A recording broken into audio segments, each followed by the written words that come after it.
gosh. Welcome back to the channel, guys. Today we're going to talk about one of my favorite summertime techniques that often gets overlooked.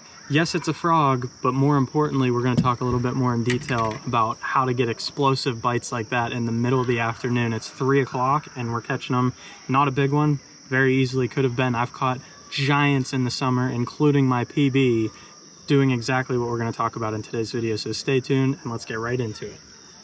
So as we mentioned in today's intro, we're going to be talking about a frog. It's a popular summertime bait. A lot of people throw it, so you're probably thinking there's no secret to throwing this bait. It's not some overlooked technique. The technique I'm going to be talking about, as you can see behind me and some of the places we've been fishing today, there's no vegetation at all.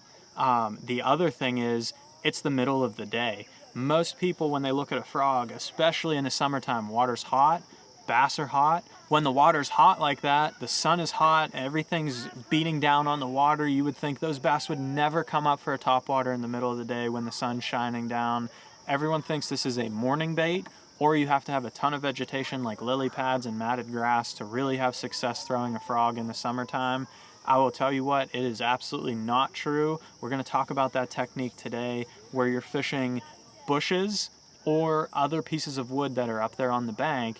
They're going to supply shade and they're going to hold the food even tighter when that sun is up, and it's going to make it really easy to catch a lot of fish once that sun gets up in the sky. So let's talk about it. We're going to break down the actual setup of this, and then we're going to go out on the water. We're going to show you the types of areas we're looking at, and we're going to show you how to fish this thing to catch a bunch of fish all summer long. So when it comes to throwing a frog, you don't need anything too specialized with your gear. Specifically with this type of fishing we're going to be doing today, I actually like a shorter rod. So I have a 7.3 heavy here. This is something I use for jig fishing as well. Honestly, a 7-foot would even be better. The shorter the rod, the better, and we'll show you that in later today's video. I'm fishing from a boat. I have an elevated platform, so I'm actually going with the 7.3, a little bit longer rod, and this is pretty much my go-to frog rod right here. When it comes to the reel, you've got to have a 7:1 gear ratio with these fish. They're going to be vicious. They're going to eat this thing fast and hard. They have a high metabolism this time of year, and they're going to eat everything they can, so they are going to aggressively hit this thing. They'll come from 20-30 feet away if the water's clear enough to come get this thing. They'll come up and hit it so hard, run right back where they came from. They'll swim straight at you at the boat. They'll do all kinds of stuff, and you don't want to lose them. So you go with the 7:1 gear ratio, the 7.3 heavy rod. This is actually a 7.2, I just looked at that. So 7.2, even better. And then you want 65-pound braid. You do not want to skimp on your line. Go heavy. Go very, very heavy. You think it's crazy too heavy, but when you see the cover we're fishing around here, you're going to need that 65-pound braid. I've hung 5-pounders over limbs before doing this technique, and you can just go get them and have no problem doing so. They'll never break you off. So go with the heavier pound test. 65-pound braid is a must.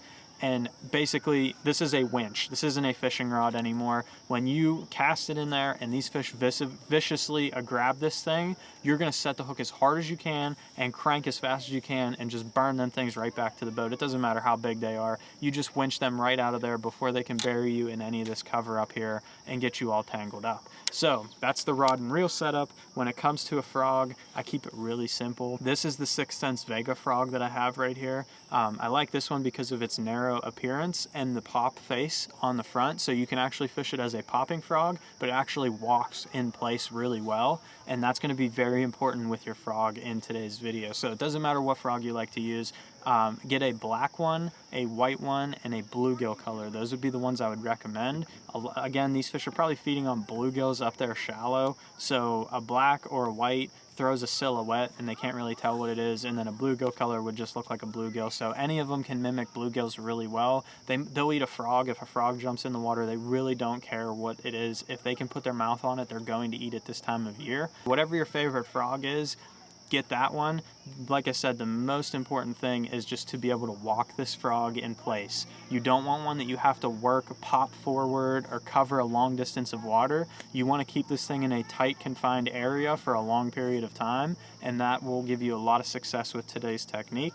So the Vega frog does just that for me. That's usually my pick this time of year. So now that you know the setup here, let's jump up on the front deck. We're going to show you where and how to fish this bait to hopefully catch a bunch of fish on your local lake or pond using this technique right here. It'll work on both boats and ponds, bank anglers alike, you'll catch a bunch of fish doing this technique. So let's get after it. So the trick to fishing this frog all summer long is going to be fishing the right cover with it. So right here we have a bunch of bushes out in front of us here, and the trick with these bushes is that they're very low to the water. This works with logs too. You don't have to have overhanging bushes. You don't even have to know how to skip to do this, but if you know how to skip a frog on a bait caster and can get it under these bushes, you're going to catch even more and some bigger ones. But you can literally fish this next to some heavy logs and like heavy cover that's up on the bank.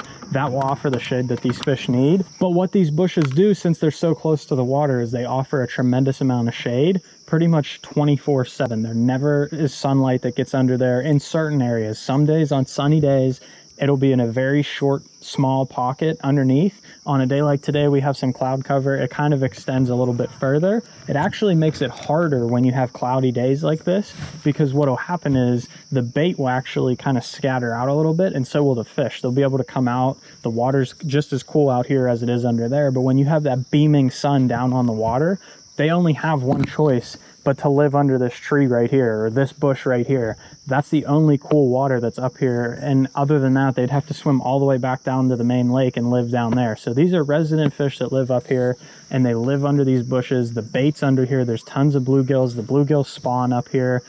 There's cooler water coming in from a creek, so even shad can run up here. There's plenty of places for these fish to live and plenty of food for these fish to eat. So since these fish are up in here, they're resident fish, we know how to target them. The frog is one way you can catch them all summer long, because it imitates that forage that they're feeding on, those dying bluegills, the suspended bluegills that are underneath the trees trying to get away from the bass.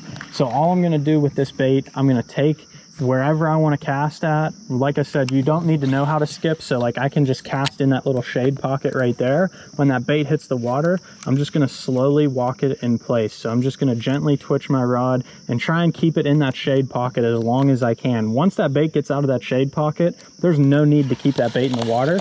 Reel it back in and you can make another cast. So then I'll skip under this tree here. That goes under that tree, and I have it way under there. Some of these places you'll skip so far under a tree you don't even see the fish bite it. You just hear an explosion under there and just set the hook hard and reel them in. So I have this way under this tree right now. I'm just going to slowly work it under that tree. Now I see it coming out. It's just about to cross the shade line. Comes out of the shade line, I'm reeling that bait back in and making another cast. You do not need to fish it past that shade line that's up underneath that tree, because the fish will not come out all the way. I'll fish it 1 or 2 foot past that shade line. They might chase it out. After I get it past that shade line, there's not going to be a fish there. You have a better chance of reeling it back in and throwing it under another tree where you might be able to find another fish. So this is actually a technique that you can cover a tremendous amount of water with, because you're making very short, accurate casts into a shade pocket, leaving it sit there, working it in place for 20, 30 feet, and then bringing it right back out and making another cast. So it's a really simple technique, really effective at covering a bunch of water. You know where these fish are going to be. They're only going to be in these little areas of shade, and that's where they're staying their entire summer. And I know what you're probably thinking. Well, that's great. If you're from a boat, you can cast up underneath these shade patches pretty easily. You don't have to go very far, and you can just line your boat up and cast underneath them. But what if I fish in a pond? How is this going to benefit me? Well, in a pond, you have 2 things. You either have vegetation, but like I said, we're not doing vegetation today. We're fishing just wood. So what if your pond doesn't have vegetation?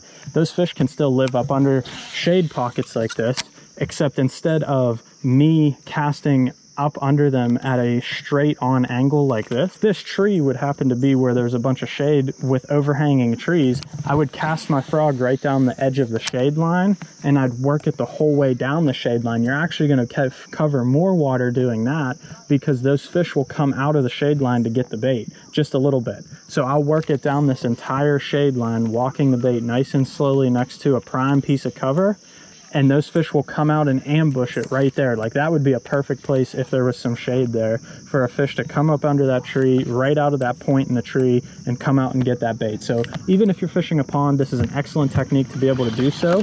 All you have to do is just pick out the nice shady areas where there's bait, where you know there's going to be cooler water. You don't have to have vegetation. You don't have to have lily pads to hold these fish. They will 100% hang on wood, and I've caught some of my biggest frog bass fishing around wood just like this. So I hope you guys enjoyed today's video talking about how to fish a frog for summertime bass. If you did, check out this video right here where I talked about some other summertime lures and how to use those to catch a bunch of fish all summer long as well. Leave a like down below and make sure you hit the subscribe button so you don't miss any more of my fishing videos coming up. Thanks for watching.